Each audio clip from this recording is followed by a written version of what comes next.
The Electoral Commission (ECN) has been inundated with calls from members of the public who are traveling outside the country inquiring if they can vote at foreign missions on the 14th of November. ECN says no arrangement can be made to that effect, as the 14th of November will strictly be for those who were registered at those missions, and Namibians who were registered in the country can only vote in Namibia.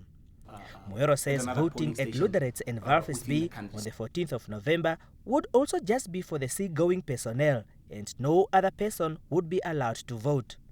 So it's basically a control measure that we put in place.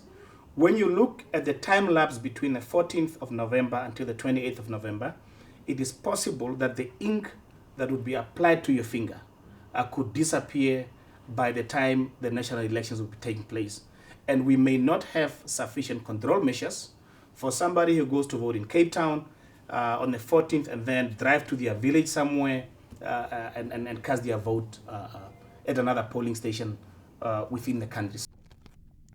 This does not, however, apply to security personnel who are serving in peacekeeping missions. For example, arrangements have been made for the more than 30 police officers in Lesotho to cast their votes in Pretoria, South Africa. But 77 students who were given scholarships by the Ministry of Health and Social Services and are leaving tonight for Moscow, Russia, will not be able to take part in the elections.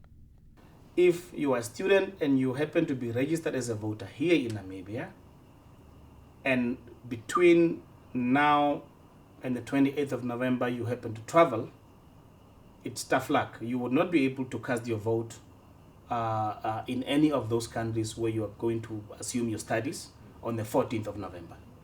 This is purely a strict control measures that we are trying to put in place to ensure that only people who are legitimate, genuine voters are able to cast their votes, and most importantly, to ensure the one man, one vote principle. The ECN will introduce a voters verification system, but it is not connected to other polling stations, and therefore the issue of ink remains critical in the verification of voters during the elections. Donateni Shidudu, NBC News, Windhoek.